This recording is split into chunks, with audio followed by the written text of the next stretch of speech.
Okay, took a second for me to find a good camera angle, but my name is Caitlin Denbo, and this is going to be my part of the final project, which is the original video content. And this will be a candid discussion of the Tampa Bay and Florida area when it comes to not only cultural diversity in marine biology, but also environmental issues, what it means to have cultural diversity in a field and why it is so important. Yeah, and my name is Caitlin Denbo, and let's get started. So, environmental issues in the Tampa Bay area. So the Tampa Bay is currently having issues with tropical storms, port sustainability, specifically the Tampa Bay port. What this means is that the Tampa Bay port is used for all sorts of things. It is used for human resources, and that means things like oil, gas. It is used for cruise ships. It is used to literally transport people into the Caribbean and back, and other tropical islands like that for vacation or just traveling in general. Water pollution. So the water in the Tampa Bay is dealing with a lot of toxicity, which is very harmful to not only the people that live in the Tampa Bay area, but also the animals that live in the Tampa Bay. And that is a whole that causes a whole slew of issues that I can't even begin to talk about because it will take forever. There's algae in the water, which are otherwise known as algae blooms, which will cause these things called dead zones in the water, which is essentially where light cannot hit through the water surface because of the algae basically blocking the water. It prevents photosynthesis, and therefore it creates these things called dead zones because the light literally cannot penetrate into the water, and then marine plants die, and then that causes a whole chain effect throughout the food chain in the Tampa Bay. Yeah, as I stated before, toxic materials leaking into the water. Water pollution is going to be a big thing in the Tampa Bay because Tampa is a very not only industrial part of Florida, but it has a lot of human traffic. It has a lot of people going in and out of Tampa through the Tampa Bay Bridge. So obviously accidents do happen and materials will fall into the water. And all of these things combined are huge environmental issues that are all basically cracking against all of the progress that we have made in Florida to keep the Tampa Bay healthy, and this is a massive issue. All of these things combined together are a massive issue. So a quick recap. 64% of all people working in the STEM field are white. 71.5% of all marine biologists are white. And there is also a lack of diversity of physical disabilities in STEM marine bio. So this includes people with physical disabilities, if they have to be in a wheelchair, or if they cannot walk as well as I can, or if they are hard of hearing or deaf or mute. These are all things that are included in that field. So in general, minorities feel discouraged to join the field. If you are a lady, it is also, I did not cite this, but it should be very well known that, oh my goodness, that STEM and marine biology are very male dominated still. We are slowly working towards the 50-50 line when it comes to sharing the space, but men, I believe, if I'm not mistaken, it's about 60% men, 40% women. So there's 6 men for every 4 women working in the STEM field. So why do I want to bring this up? Why is this important? Why is this quick recap important? All of these factors combined are important because less diversity in a field equals less opinions of how we can deal with these environmental issues in the Tampa Bay area.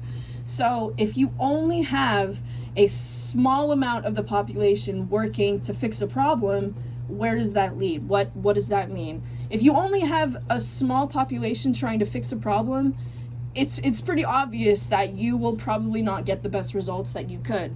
And also, on top of that, more and more minority children will be discouraged to pursue the sciences if they feel like they will never be as good as their white peers. We need differing opinions to offer solutions, because I don't even feel like I need to explain that, but to put it into perspective, we have been dealing with things like ocean acidification in Florida and coral bleaching, and these issues are not new by any means, but it has taken scientists decades upon decades to find solutions, and that is a long time. And unfortunately, when it comes to things like marine biology or like environmental issues affecting marine biology and affecting oceanic food chains, time is not something that we can really afford a lot of the time. We need fresh ideas, and we need ideas from new voices. And honestly, in an ethical sense, we need to include everybody that wants to pursue marine biology, and that will lead into the next slide. My personal input as a white American. So I've always had access to a good education since K through 12. That's kindergarten all the way up to 12th grade. And I did receive my high school diploma through Long Reach High School in Maryland, America. So I received many opportunities from many different colleges in America, and I went with USF to pursue marine biology. And honestly, it upsets and baffles me that some people will never have their talents recognized simply for not being white or a man, or honestly not even having money. Like, this is another part of the diversity. Some ethnic groups are known to live in poverty, and they don't receive as good of an education as I have, and they don't receive as many opportunities to learn the same things that I have. My high school actually was a very nice high school, and it was in one of the richest counties in Maryland, and I am very thankful that I was able to not only receive those opportunities, but further learn about marine biology, because I have always loved it since I was a little girl.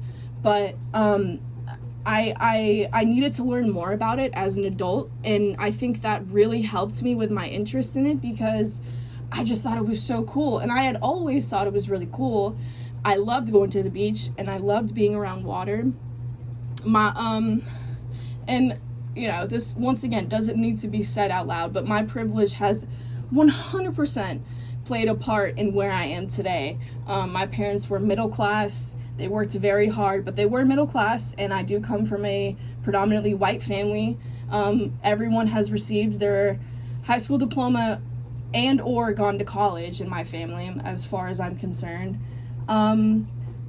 So a lot of my success comes from privilege. It does come from me trying very hard and learning about what I love to learn about.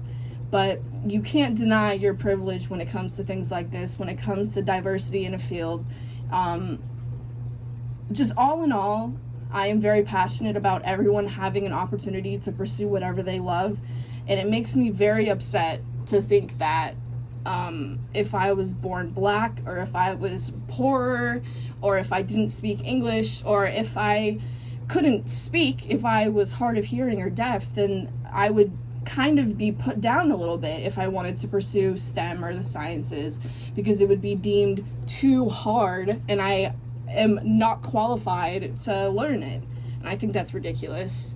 I think that we really need to do better in diversifying the field. And I think everyone, no matter where you come from, no matter what language you speak, how you speak it, no matter how much money you make, or where your family is from, you should be able to choose whatever major you want and whatever college you want to go to. This is where my YouTube video is going to be linked after it's uploaded, and these are my sources used. Thank you so much for listening. I hope that you think it's at least a little interesting, because I do. I love what I study, and I am very passionate about everyone receiving at least a chance, because everyone in my mind has some form of talent that they need to express, and if they never get the chance to express that, that's a shame, in my opinion. So yeah, I think we're just about to hit the 10-minute mark.